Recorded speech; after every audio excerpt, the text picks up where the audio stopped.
Good morning, everyone. So, it's clicker.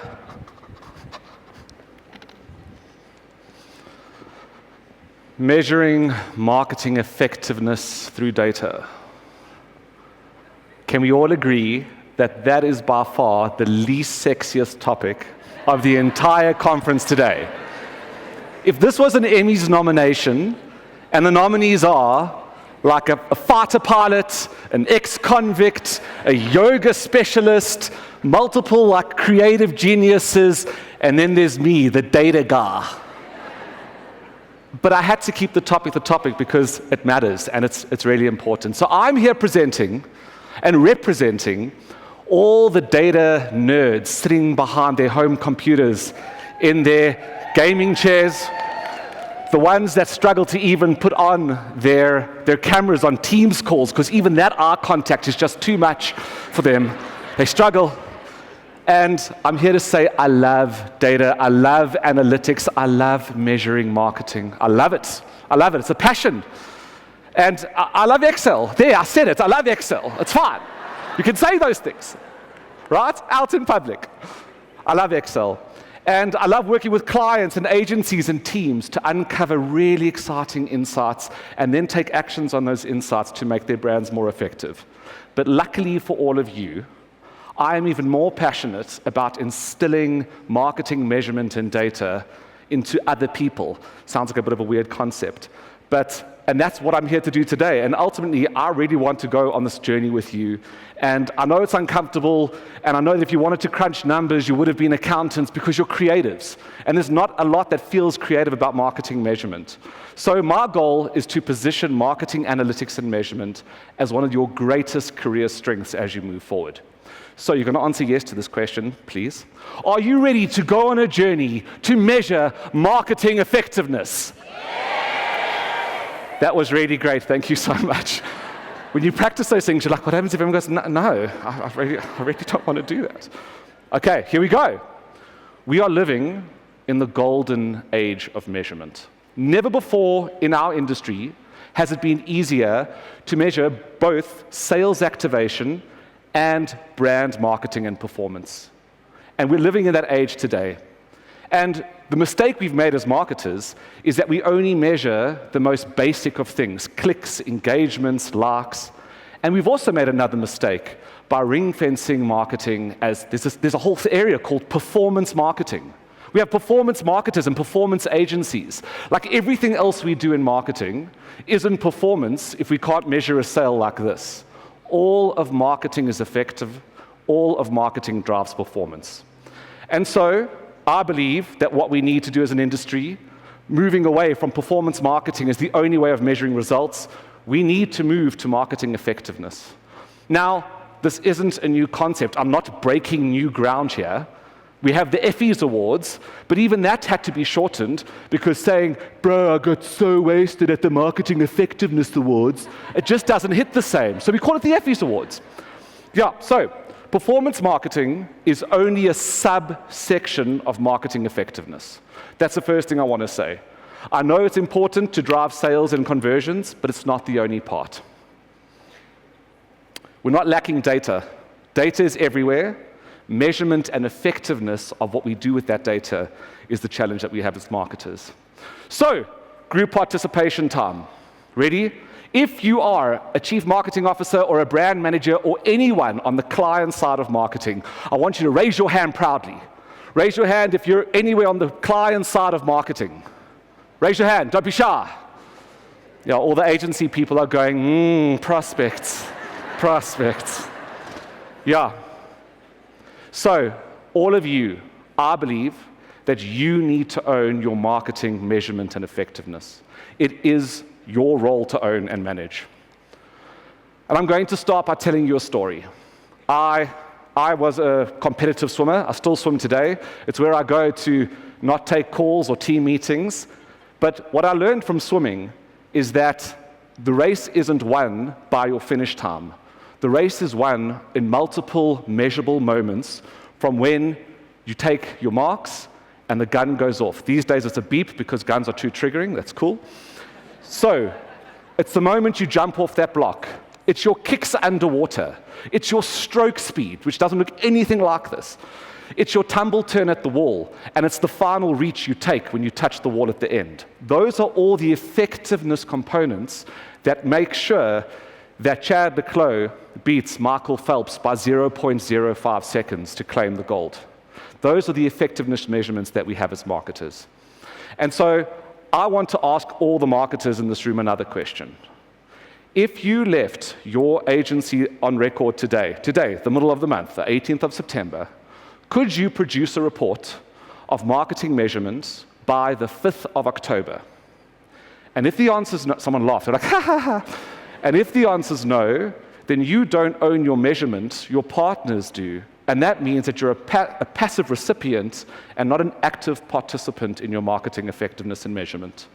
So today, and that's a hard, wow. So today, I want to give you 5 steps you can take to take control and own your marketing measurement framework. Here are the 5 marketing steps. Number 1, be a duckling. Crazy concept.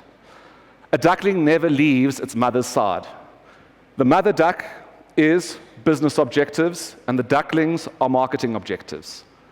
You need to align each of your marketing objectives to business objectives. And the duckling closest to the mother duck are those performance marketing objectives, the ones you can measure really, really quickly. The ducklings at the back are your brand marketing objectives, the ones that have longer cycles, brand recall, price elasticity. There are other factors, but you've got to be a duckling because business will understand marketing if you align every one of your objectives to business objectives. Number 2, map your universe like a Pokémon master. Yes, I am a data nerd and I love anime, Pokémon, Dragon Ball Z. Woo, Dragon Ball Z. So map your universe like a Pokémon master. What do I mean by that? If you spend money or time on it, map it.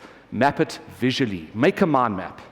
And make each of the circles, which we call nodes, bigger or smaller, depending on your time or money investment. It's great when the phones come out. They're like, capture that moment. So I want you to do this first. Once you've mapped it and you understand your investment of those areas, you can also make objectives. Those will be personal to you. Choose the objectives that you're pushing for and color them or map each of these marketing activities by those objectives. And then, like a Pokémon master part, you've got to catch them all. Each one of those nodes has a data touch point and has something to measure. You should be collecting that data and putting it in a place where you can own and manage it. If you are, by any chance, working with partners that can only do slow, manual, custom reports, they lack agility and they open themselves up to human error in reporting. And that brings me to my next sidebar. It's a side note. It's not really the next step, because there were 5. Side note, media and platform owners, you need to become fishermen. You need to create API connections for marketers to connect to your data. Those are your hooks. And they need to be part of that solution, because marketers do not want to have to manually get an Excel or a PDF document and then manually put it into another report that they're building. Marketers are telling bigger stories than any one platform, any one specialist. I'm talking influencer, PR, radio. You need to make your data accessible to marketers so they can bring it together in one place. And if you don't, I believe over time, you'll be cut out of the story. You won't be part of that narrative and that story. So give that some thought. Our third point at the point. You can't manage what you don't measure. It's a saying that we've heard before, but it's missing one piece. You can't measure what you can't see. This is talking to dashboards. Point at the point of your marketing. You should have in your dashboards objectives aligned to your marketing, and those are the only metrics. We eat data with our eyes. Dashboards, we eat with our eyes. Don't give your audience indigestion. There's nothing worse than a dashboard, and it opens, and there are just 600 metrics, and a table, and a bar graph, and a pie chart, and people are like, how did we do? I really don't know. So we need to make sure that these things are easy to digest from our audiences. Here's a big one. Dashboards don't answer questions, they help you ask them. Oh. I know, right? As Jack Black said, mind blown. Dashboards don't help you answer questions, they help you ask them. And that takes us to our next point.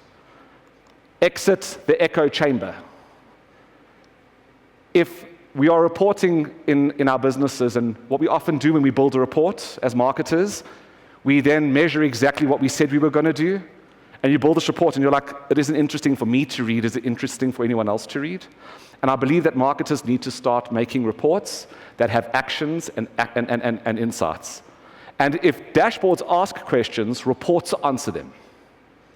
And your reports need to have insights and actions. And they need to be much shorter. We all think that if it's 72 slides, someone's going to go, wow, they did a lot of work. It doesn't, no one's going to read that. No one reads 72 slide PowerPoints or PDFs these days, right? We need to make that stuff shorter. And if there are bad results, that's not the problem. The problem is identifying what those issues that caused those were and taking actions on them. Here's a tough question, or here's a tough thing I'm going to ultimately have to say. Agencies, we need to stop marking our own homework. Marketers, we need to stop letting them. What's happening, it's very efficient. You have the people that conceptualized the work, strategized the work, and executed the work, building the report. That makes sense, right? But when you all went to university or school, you didn't write an essay, submit it, and then the teacher went, why don't you mark it? Because I guarantee you, my average that was like 55%, I would do way better in English. So, if you are going to mark the work because you are the specialist and you have the knowledge, what I suggest you do is build those measurement teams to do it. But marketers, you need to own the framework and the measurement criteria. It's going to be critical as we move forward. Dashboards are not reports. A lot of us are building dashboards going, now there's no need to report on anything. As I said, if dashboards ask questions, reports answer them, so keep them separate. And our last one, number 5, don't be a dumb robot. We've heard and we will hear many more times about AI. Last year, at the IMC conference, AI was mentioned 96 times. Data was mentioned 32. That's a ratio of 3 to 1. And the challenge we have is it should be the other way around, because data actually informs AI. And I have an example on the screen of a WhatsApp chatbot function where it's informed by data and the AI has learned on that digital data. And if a marketer understands the data that went into an AI model, they are then able to query that data. The power isn't in the data in the model, it's understanding what's in that model, and then as the marketer wielding the power of the data to ask the right questions. If you can ask the right questions, you become the master to get really great insights and effects out of it. So here is the summary. Number 1, be a duckling. Make sure you align business objectives to marketing objectives. Number two, map your universe like a Pokémon master. First, understand your world, and then understand the data that comes from it. Number 3, point at the point. Build your first dashboard. It doesn't have to be perfect. Build something with digital data is normally the easiest, but you should get to the other data. PR, radio, TV, influencer. That should all come into it. But build your first dashboard and then iterate on it. No one knows what they want to see when their first dashboard is built. Exit the echo chamber. Stop reporting on what you said you were going to do and then you did. Start making your reports critical. Make them short, make them punchy. Let them have insights, let them have actions. And lastly, don't be a dumb robot. Don't get to AI and have the danger of feeding it bad data and information because it's going to make bad decisions, dangerous decisions. But you can only get to number 5 if you've mastered number 1 to 4 first. So, lastly, I have a gift for you. This is a marketing effectiveness assessment. If you scan this code, it's 20 questions, it takes 5 minutes, and you will get an idea of where you are in your marketing effectiveness measurement, and you will get a PDF report of your score, as well as a summary of this talk and the 5 actions that we've discussed. My time is up, but before I close off, I just want to say, if we all agree that marketing is business, then measuring marketing effectiveness is your business. Thank you.